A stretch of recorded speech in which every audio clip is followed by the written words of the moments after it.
Good morning, everybody. Welcome back to Martin's Morning Musings Live. Today we have a really great conversation for you. I have Shelby Arnold joining us on the call today.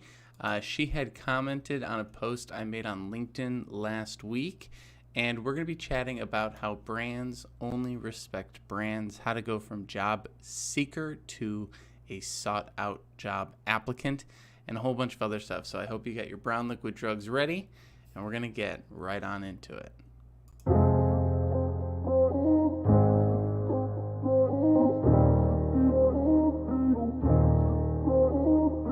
I'm too old for this. Been around this broken down for way too long. Left my home for this. Story-eyed, it's no surprise. Things went wrong. What was I thinking, babe? All the mistakes I made. All right. Good morning, everybody. I hope you're having a great start to your Tuesday. Before we bring Shelby on, I want to just bring up the post that we had been chatting back and forth on and share with you what the discussion is going to be about. So I'm going to share my screen here real quick. And the post is, this little Mike Scott here. And basically what it said is companies have all the power when it comes to hiring. It's an unfortunate fact, but you can put yourself on even footing by approaching your job search like a business owner. The only thing a brand respects is another brand. And this is something that I think is a real interesting point, and I definitely want to dig into a little bit. So how do you counteract this? Well, you have to create your credibility. You have to build your reputation, develop your own brand, and take back control of your career. Stop relying on the company's reputation. Stop getting your identity from your title. And know that you're worth more than your salary. Let's flip the dynamic. And really, honestly, I am just sick of job seekers always getting stepped on. And Shelby was amazing. She commented saying that I want to know more. So I invited her on the show today to chat about this. And I just also want to give Shelby props because, you went from someone who was reading a post to commenting a post to being on a live stream all in like 30 minutes. So Shelby, I'm bringing you on right now. Thank you so much for commenting on that post, and welcome to the morning show. Good morning. Thank you for having me, Martin. Absolutely. So before we jump into things, I'd love for you to just kind of give people a rundown of the type of work that you do, that you're looking for, and all that kind of stuff. Well, my name's Shelby Arnold. Right now I'm working a part-time position on a food truck, but I'm studying to work in the cybersecurity field, probably with the cloud applications. Very cool. Yeah. And so as we're thinking about how to position yourself for that role, and I think cybersecurity is an interesting one, right? Because branding is not necessarily the standard way that folks go, right? Mm-hmm. There's actually quite a bit of pushback because folks are like, wait a second, I thought I'm supposed to be protecting my identity online, hiding all of my secrets and all that kind of stuff. And then I'm a marketer who's like, tell everyone everything.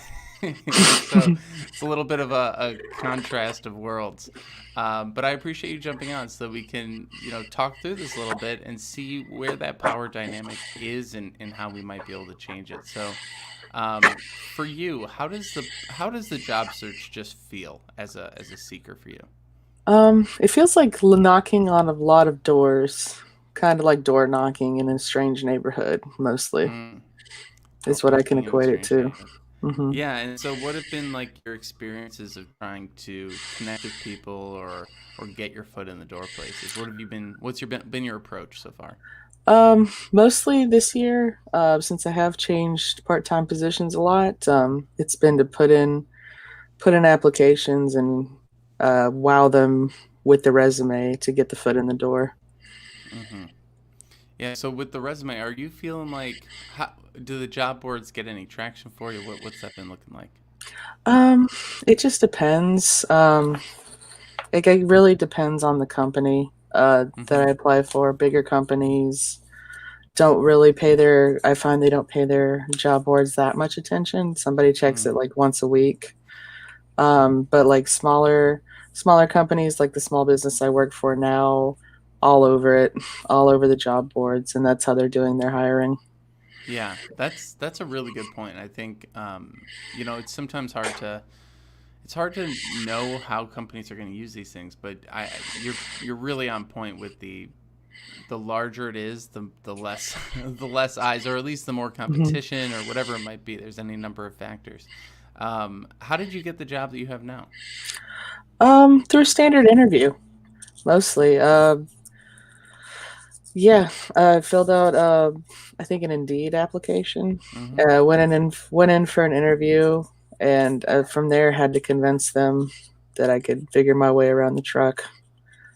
I find once I have like the sit down meeting, it's pretty easy to convince them and get the traction going. It's a lot Yeah. easier for me as long as we can be in person. Yeah, but I think that's such a key point, right? Because the reason that interviews work so well is because they're finally seeing who you are, Hmm. right? And they're finally seeing your face and your affectations and everything like that. And they can start to build more, that deeper level of trust. And I think really at the end of the day, when I say brands only respect brands, what I'm saying is that people only connect with people, right? And so Right. if we don't see each other, if we can't hear each other, if that's all kind of hidden behind the scenes, it's kind of like that sort of dark silhouette on the street, right? Of like this Hmm. town, this street, this block is protected. It's a little bit scary for folks, even in the cybersecurity world. They want to know who is going to be protecting them. They don't want this black hole of, the whole thing is like, I'm scared to trust people, and I need to at least trust my security person, right? And so building that level of trust is definitely it's a fine line in the cybersecurity world, because I don't want to be pushing folks to put so much out there that they can't take it back, Hmm. that their security is compromised. But there is sort of a maybe a healthy balance somewhere in there. It's kind of like what I talk about social media. I want people to use social media as a scalpel to get what they want, rather than as an overwhelming life change, which Right. I think a lot of folks are not ready for. Hmm. And so I'll pause there. I'm curious, what sort of questions do you have when it comes to that branding side of things? I guess kind of what's the mindset to get yourself in to the jumping off point? And would you say would you say there's like a uniform starting off point for building your brand for everyone, or is it going to be different for everyone? Sure. Well, I think the first point is to really clarify what I mean by brand. Hmm. So I think a lot of times when people think about building a brand, they think too big about it. They're like, Hmm. oh, I need to create a persona, I need to create a show, or I need to create a thing. When in reality, it's more so. Well, I guess the easier way to start is that everyone already has one. Everyone already has a brand. Your brand is just your reputation. So if we replace the word brand with reputation, I think it makes it a lot easier to think about, because you think back in the day, someone's at like a PTA meeting, or someone's at Hmm. an event, a charity event, right? They're building their brand because they're out in the community, they're socializing, they're meeting people. If you were the person at the town gathering who is just trying to sell everyone all the time, no one would want you at that town gathering. And so the same thing kind of applies with building your online brand, where it's less about trying to become something that you're not, and more so just trying to show what you're already doing to folks in a way that they can see it. So what you're doing right now with me, like, this is step one. You've already checked off the box of like putting yourself out there, talking to new people, exploring ideas in a conversational way. And then if we just think about what can I do to raise my reputation, what can I do to let people know what I'm working on, what can I do, and this is the big one, what can I just do to help people? And that, at the end of the day, I think is probably the biggest way to build your brand, is to build it not so much on trying to brag or anything like that, but to try and provide value to folks. And then it becomes less about you and more about other people. And that's how you can kind of relax a little bit if you're maybe more introverted or shy or anything like that. What sort of ideas does that spark or questions does that spark for you? Um, it just kind of clears it up a lot, actually. Thinking it more of along the lines of a reputation than a big new word like brand. I think probably I was thinking a little too big. What was going through your head when you were thinking about it? Um, kind of just probably just refresh my image, my online image. Just update a few things here and there to start Mm-hmm. with. Yeah, typically people will jump to their resume or their portfolio or something along those lines, or redo their LinkedIn again, which, could be really great things to do. I'm not against really necessarily any of them. But yeah, I think at the end of the day, it's like these live streams. Like I'm like half asleep half the time that I'm on these things.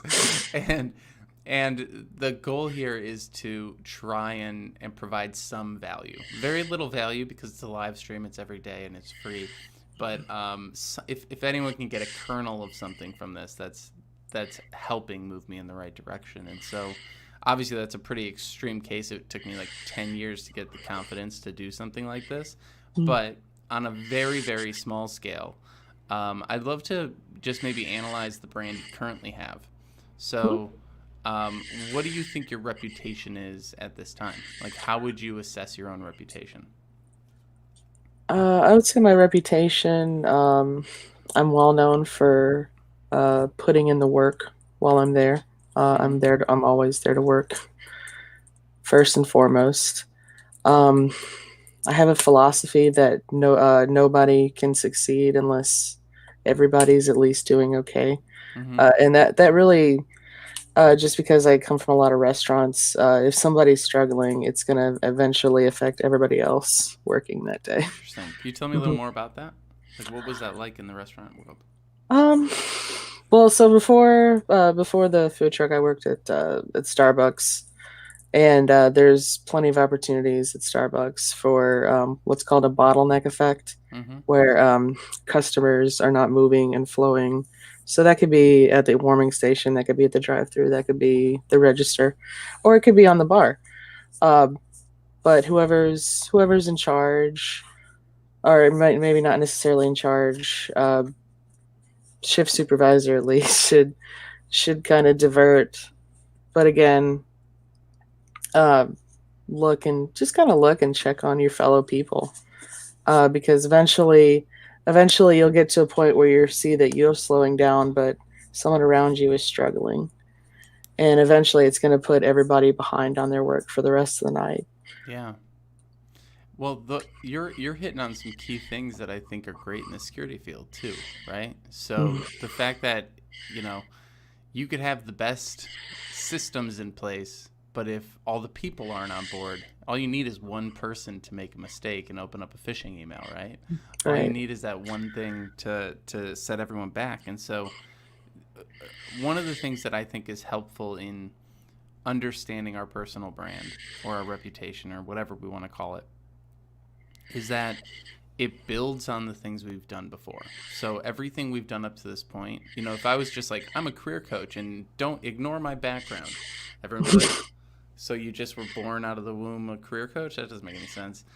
Maybe have some experience first. And then, but if I talk about my marketing background and then I layer in the advertising and the entrepreneurship and I kind of build that story for folks, and I have to repeat it a lot, right? One of my favorite things about creating content is that I'll still, apply for jobs and they're like, are you able to do webinars? And I'm like, literally every morning. Have you not looked at the profile? But that's one of the nice things. It's like you kind of can be repetitive. It doesn't all have to be original. It doesn't all have to be this amazing, mind-blowing thing. It can just be it's almost like you're walking down the street and you see all the billboards. You don't Mhm. remember everything every billboard said. But if Coca-Cola keeps putting billboards up, you're not going to forget who they are, if that makes sense. And so a lot of it is about consistency and frequency and showing up. And then when you're there, having a story that you're really good at telling. So for you, working in the service industry taught you about bottlenecks. It taught you about people. It taught you about where things can go wrong in personnel. And that helps you in your cybersecurity work because you can actually connect with individuals. You can sort of see where bottlenecks might happen in information security and things like that. You can see where weaknesses might exist and actually troubleshoot that stuff. And so a lot of this stuff connects. And once you have that cohesive story, it's much easier to just kind of, well, here's an article I found about cybersecurity that I want to share on my profile, and maybe do a 3-sentence comment about what that means to me or what I took away from it. And something as simple as that gets you to show up in people's feeds. And I heard someone say this recently about how algorithmic it all is. So if someone sees you and clicks on anything, they're going to continue seeing more and more of your stuff. So you almost create this flywheel over time where people just keep kind of cycling into whatever it is you're posting. And even if they don't read it, even if they don't comment on it, I can tell you, I'll get I'll run into people from college and they're like, "You do a live stream every day." And I'm like, "Yeah, I do." And they're like, "I don't watch it, but I know you do it." That is perfect. That's brand building. That's all I can expect, right? And so keeping expectations low and focusing on really little things that you want to put out there, I think is probably a really good place to start. Is there anything that comes to mind of an article you read recently or an idea you've had or something you've learned that might be helpful for other people if you shared it, or even just helpful for you to track your progress? Does it have to be career related or No. no? I actually saw one this morning that I was pretty excited about. Amazon Web Services is. I didn't get to dive too deep into the article beyond the first 2 paragraphs, but they're looking to merge in some Mac OS equipment into their servers. Oh yeah, So there's that's so pretty much going on interesting with tech stuff. right now with the new Mac chips and everything like that. Yeah, Mhm. I mean, even just sharing, if a good way to think about it, I always talk about networking as nerding out instead of networking because it takes a lot of the pressure off.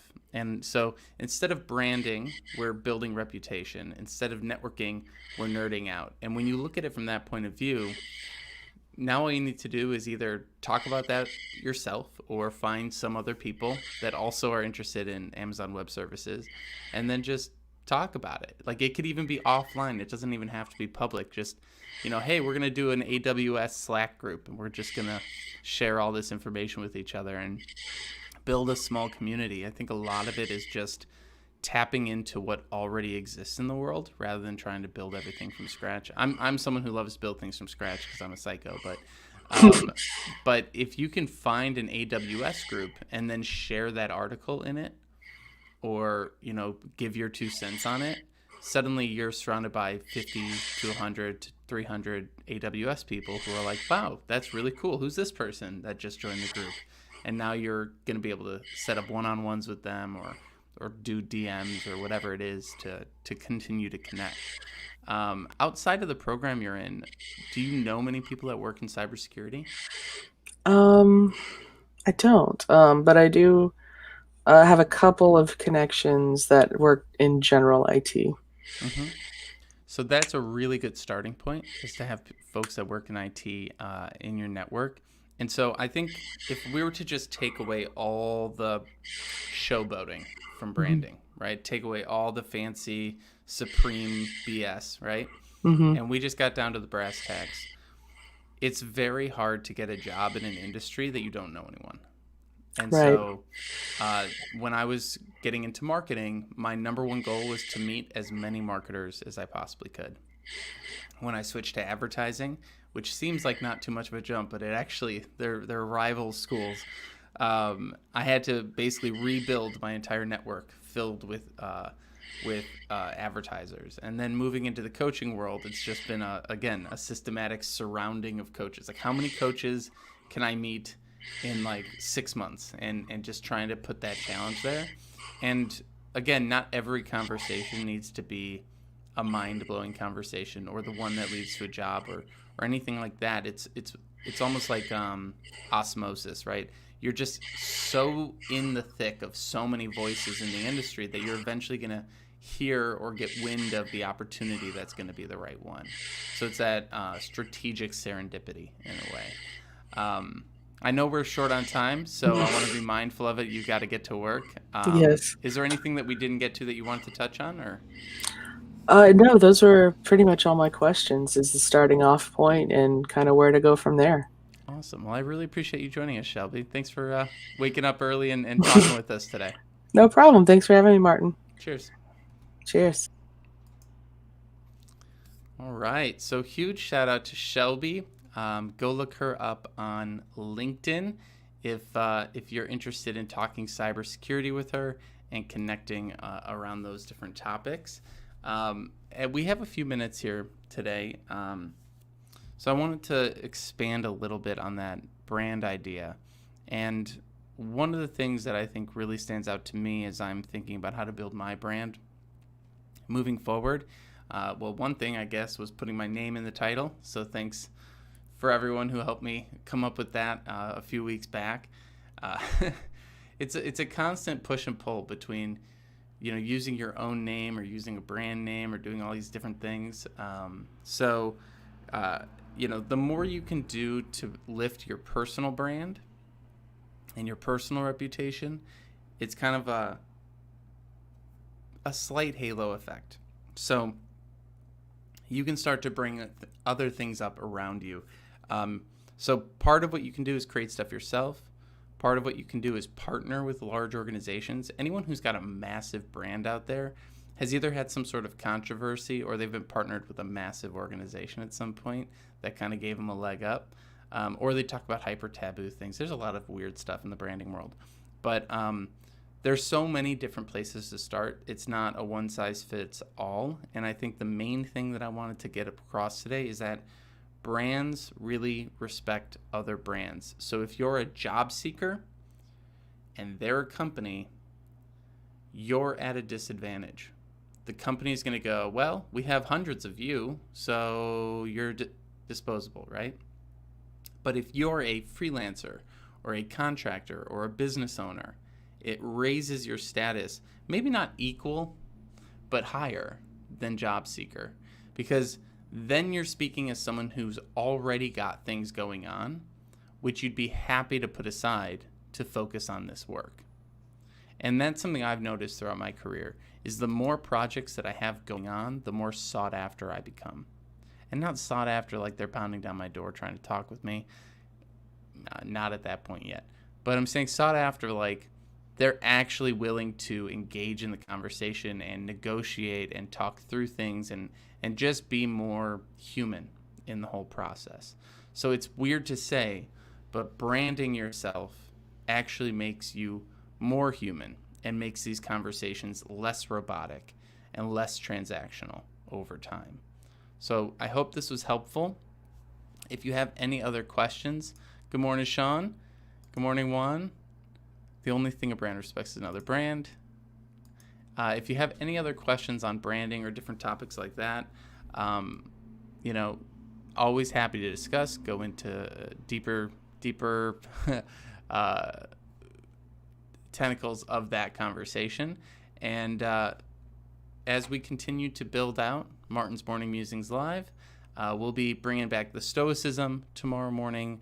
We'll be chatting about all sorts of different stuff in the week to come. And if you have any topics on your mind or articles that you've come across that are really exciting and interesting to you, whether it's philosophy, self-help, career, or anything else, I hope you'll send them over and we can review them and reflect on them on the live stream together. Thanks so much for stopping by today. I hope you have a great December. We're starting off a new month here together, and this is month 12 of the live stream. Kind of blows my mind that we've come this far. So I'm excited to be back bright and early Wednesday morning, and I will see you all on the stream. Cheers.